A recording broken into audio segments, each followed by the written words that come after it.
What if it's not about a building? What if it's not about stained glass or steeples? What if it's about just Jesus? All right, Jews and Gentiles. I want to break that down. I want to dive into it because I think the more we talk about it, I think I have a clearer understanding of those two basic meanings. But I want to dive into it a little bit. Savannah, I see you got your notepad. I know you're ready. I am ready. You know, I always think, oh, I know what that is. And then I'm like, ooh, maybe not. Corey, you're going to have to guide us, man, and keep us on the right path. But I think we got a pretty good setup. I think it's going to be good. Well, the Jews are, and the Gentiles are everybody that's not a Jew. Okay, then I was totally right because I was thinking Jewish people and non-Jewish people. Yep, So that's right. nailed it. Gold star for me. Wow, we're just going to end the podcast now? We're good. We're good to go. Sorry, guys. I'm just too good. It's kind of like Catholics and Protestants. Everything that's not Catholic is a Protestant. But Jesus wanted to reach all of the Jewish people first How come? because that was his people.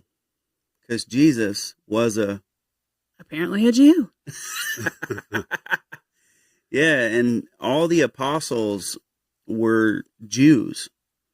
So Jesus said, do not go anywhere else first, but to the house of Israel, to the lost sheep of Israel, to save or to do whatever we can to reach them first. And then from there, see, all of the 12 apostles, along with Jesus, basically were preaching to the Jewish sect first. And basically their whole time, there was only a couple incidents which was really, really odd in that moment because the Jews did not have anything to do with the Gentiles. The Gentiles were almost looked at as like animals. So did the Jewish people jump on the Jesus train? Not all of them, no. But some of them. And Jewish people today still don't believe in Jesus, right? Some do, some don't, from my understanding. Right. Yeah. And there will have to be a time in the end times, which we are in, but I believe we still have some time to go, that the Jews will have to receive Jesus, will have to believe on Jesus at some point. Mm-hmm. And anybody that will be saved will have to be believing in Jesus. Thing is, people don't realize it, but God has a bride and Jesus has a bride. That's us, right? For Jesus? Yeah. Yeah. Woohoo! Church. I am 2 for 2 today. The church, the body. But this is the thing. The Jewish people are God's chosen people at first from the beginning. That's where, just think about it. That's where salvation, that's where the Son of God was born. That's where it all came from, was Israel, out of the Jewish people. We are Gentiles. The word is engrafted. We are literally cut into like a tree branch that's stuck into the side of a tree and starts to grow again. We are engrafted into the Jews because Jews were God's first chosen people, and they are still his bride today. We as Gentiles all over the world that are transformed to Christianity, Paul said, if you be Christ's, if you belong to Christ, then are you also Abraham's seed? Or you are also Abraham's seed and heirs according to the promise. Abraham was a Jewish man? Abraham was the father, the beginning of all of it. See, that I get thrown. We're going to have to do an episode on him sometime. Remember, he's the father of faith. Yes. God talked to Moses and said, I am the God of Abraham, Isaac, and Jacob. That was Abraham. That's the forefathers of Christianity. And Abraham had Isaac, and Isaac had Jacob. Uh-huh. And Jacob had the 12 sons, which one being Joseph. And out of those 12 sons went 12,000. Like Joseph, the daddy of Jesus? Well, No. different Joseph? Yeah, he's the one that was cast in the pit, and we've talked about in the past that was his brothers threw him in the pit. Yeah. Remember? Mm-hmm. I remember now. Okay. But out of each 12 sons of Jacob came a tribe, like the tribe of Judah. Oh. Okay. And in the Old Testament, there was a split, and there was Israel, northern Israel, and like southern Israel, which was called Judah. And Judah was one of the sons of Jacob, which is where the tribe Jesus came out of. And John said, there's no one to open the seals, or basically to go and be sacrificed. And the elder spoke back from heaven and said, weep not, John, for behold, the Lion of the tribe of Judah hath prevailed. Judah, the abbreviation, the shortening of Judah is Jew. And that's where the word Jew came from. The southern part was started to be called from Judah, Jews. Okay, this really helps me right here. I'm making my little chart. So each tribe was essentially kind of their own religion type thing? Well, sort of. In a way, but that's not as important as knowing that from each tribe or from each son came a tribe, mm-hmm. which were the 12 tribes of Jacob, which equaled 144,000, which ultimately made up the bride of God. Okay. All right. So we got a little off kilter there, but I think that's good information. I needed backstory. Yeah. So, all right. All the apostles were Jews, and the Romans kind of oversaw Judea, which is where all the Jewish people lived right there. Is that right? Yes. And that is overlooked a lot. Kind of like the four gospels of you thinking of their apostles and stuff like that. And the little tidbits like that. We covered that and accidentally found out in the Marys. Because Matthew was a tax collector. Mm-hmm. Yeah, so he worked. He was hated by the Jews and not respected by the Romans, right? So I think the part that gets me is, so we've established the Jews and the Gentiles, mm-hmm. but I, for some reason, imagined and thought that the Romans are the ones that killed Jesus. They were the ones attacking Jesus, which were the Gentiles, and I want you to break it down, but it was actually the Jews and the Pharisees and the Jewish leaders that killed or requested the crucifixion of Jesus. Well, it had to lead into a higher sect, which is where Pilate was, mm-hmm. which was a part of the Roman Empire, to where Jesus was led and held captive along with Barabbas, which was a murderer. A true criminal. Yeah. I was going to say artist of crime, but that would be true too. but literally, it got there to Pilate and so much higher because Jesus said he not only was he the Son of God and he was the Messiah. Mm-hmm. That's what got him from the Jewish sect and leaders, but it got to Pilate because he was saying he's the king and there couldn't be another king. especially with the Roman Empire. And then you get down to this head to head with Barabbas and Jesus. And the weird thing is, Pilate. Okay, hold on. So who's this Pilate? It's not an airplane pilot. No, well, that's what I'm wondering. Like, we're not flying then. So who's this Pilate? Why is he so important? Yeah, his name is Pontius Pilate, and he was the governor of Judea. And Judea is like the capital of Israel, like the heart of Israel. And this is where Jesus went in on the Holy Week and rode in. On that donkey. Yeah, on that donkey. And Hosanna the King. Yeah. So Pilate wasn't all about killing Jesus, but the Jewish sect was wanting so much for him to be dead.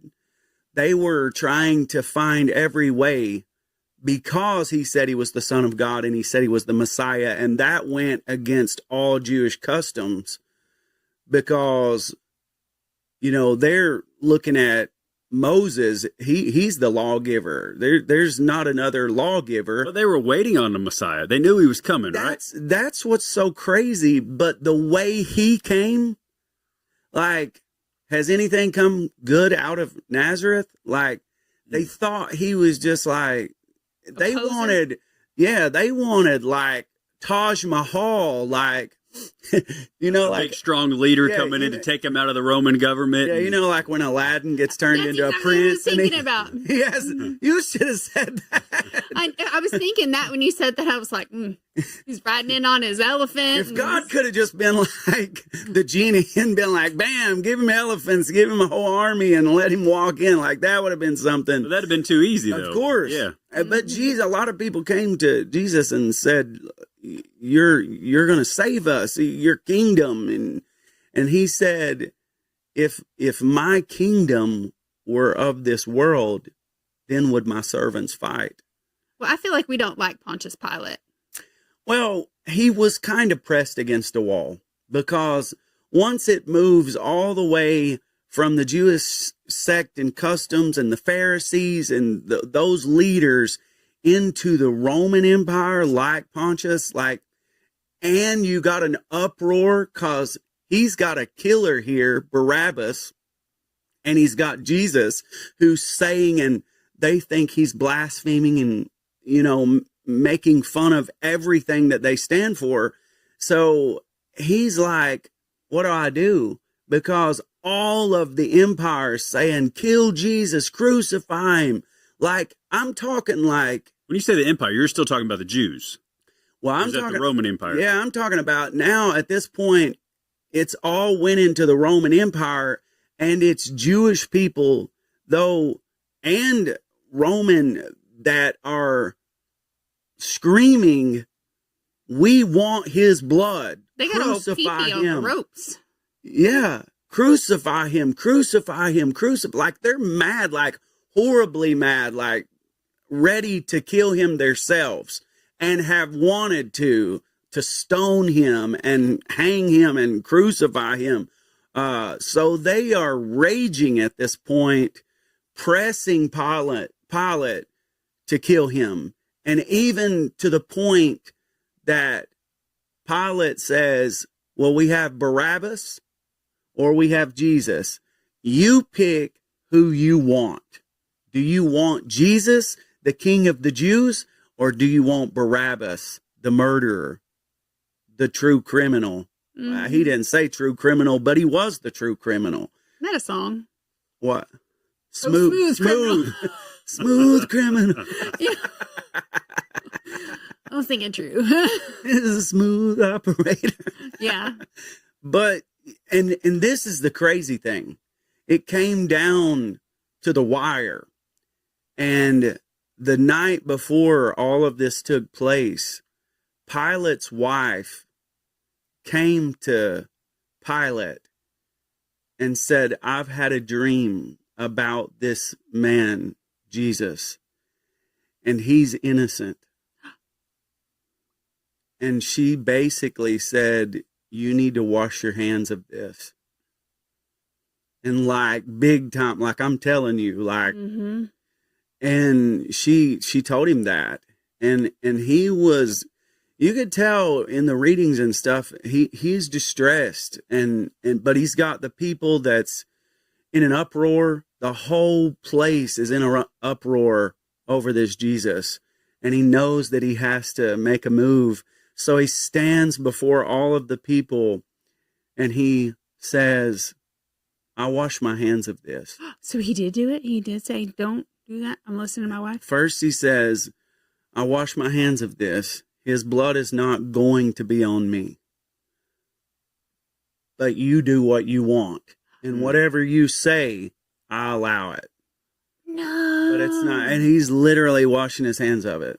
It doesn't work like that. Well, I mean, he kind of does. Like, he's just it giving did. himself an out. It did in Jewish customs like that. Like when you washed your hands of something, that literally meant that it's not on you. That's like the police officer saying, I can't let you drive from here, but I'm leaving and going that way.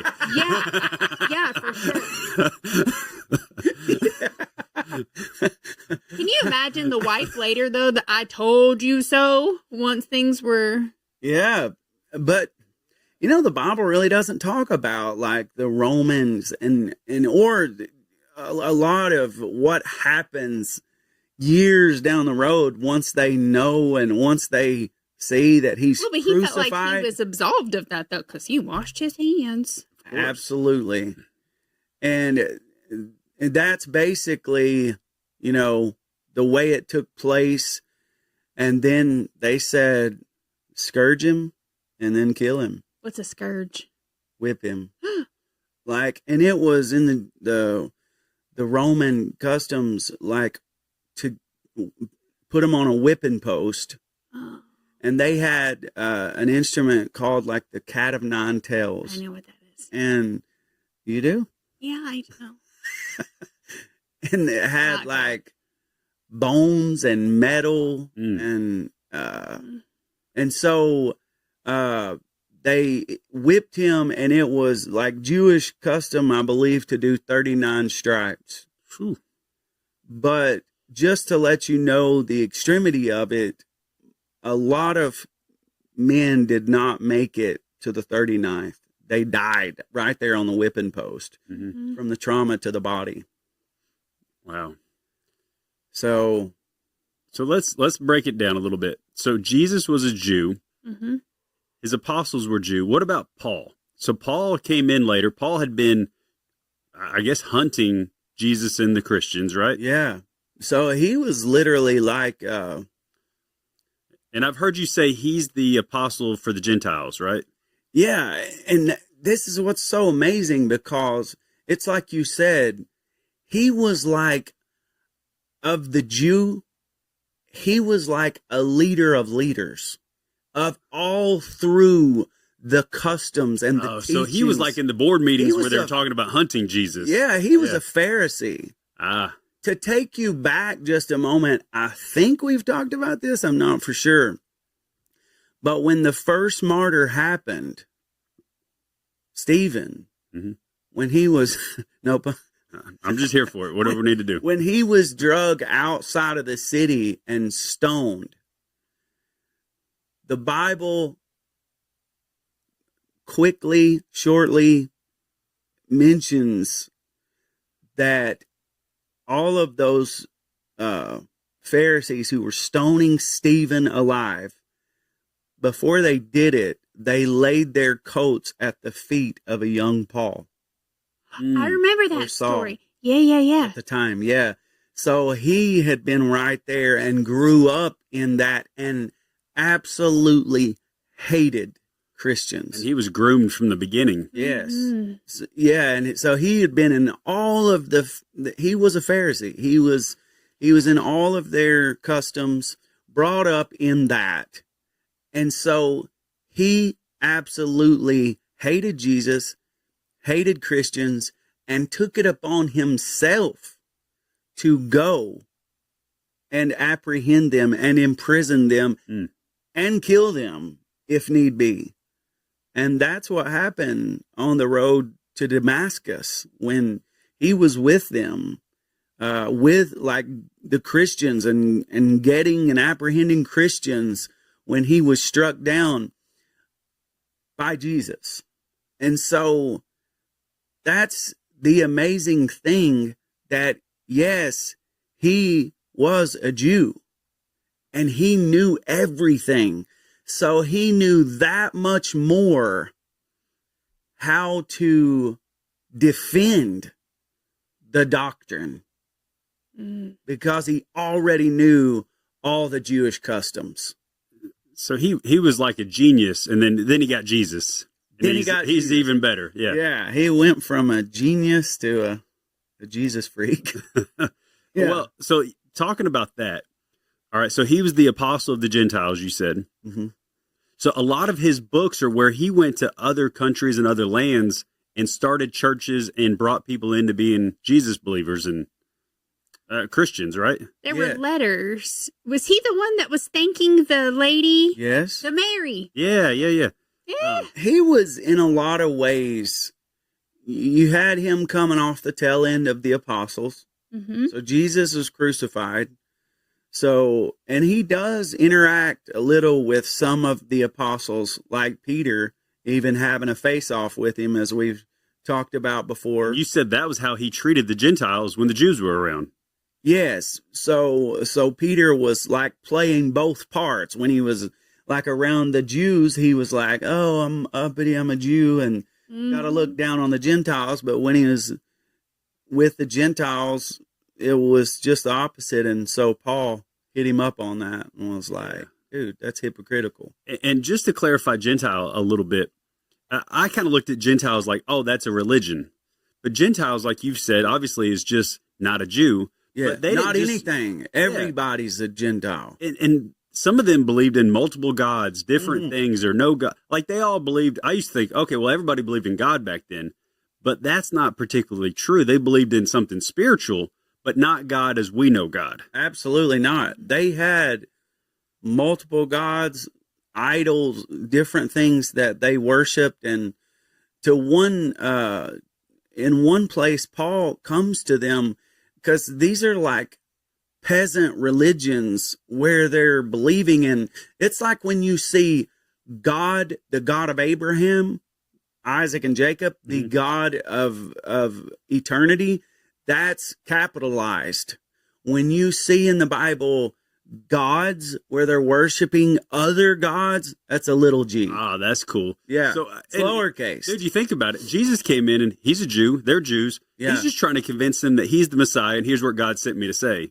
Absolutely. I mean, you would think that'd be easy compared to what Paul's doing. Yes. He's going out to these people that don't even believe in God, the same God, and convincing them of everything. Absolutely. Yes. And Christians, even the word Christians, we say that like nothing today, but literally those peasant religions, those barbaric religions who knew nothing, they were calling them Christians, making fun of them. That's how it started. It literally means like little Christ. I'll take that. That's a compliment. I know. Yeah. I think it's cute. Yeah. I don't know. Now he won't. That's like someone saying my car's cute. Like, oh, well, thanks. I feel great driving it now. Your car is so cute. Wow. Man, Ooh, you turn. your horse and your cowboy boots and your spurs they're cute. Cute little cowboy. New boot goofing. What's that? You don't know that? Reno 911. Yeah. Oh, God. Ostrich. 3 payments. But I think we dialed most of it in. The Jews were Jesus and his apostles, and Paul. Well, you know what? Let me back up. Paul set out to find all the Gentiles and bring them in. But Jesus had at least one moment where he talked to a Samaritan woman. And that's not a Jew, but maybe somehow connected, or they were disassociated. Good call. Samaritan was a hybrid. Ah, okay. That's a place too, Samarita? Yeah, but it was also a Samaritan was a half Jew and half Gentile. Oh. And another place, like you're talking about, the woman came to Jesus and said, my daughter is vexed with the devil, has a demonic spirit. Please help me. And he said, it's not meet or necessary for me to take the children's bread and cast it to the dogs, saying the children are the Jews.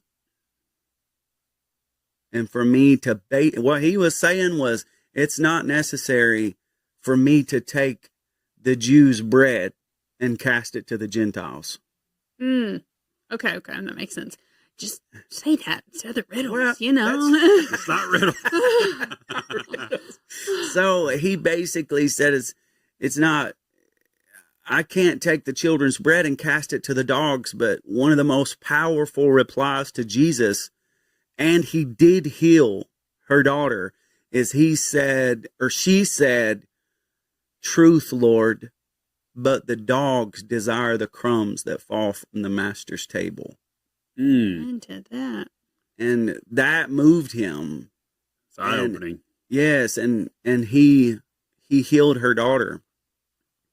And so Paul, let me say this too. He didn't just set out for Gentiles.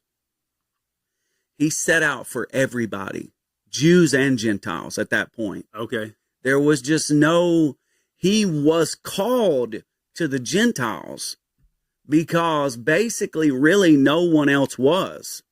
So to pull them in too. But at that point, it was a no holds barred.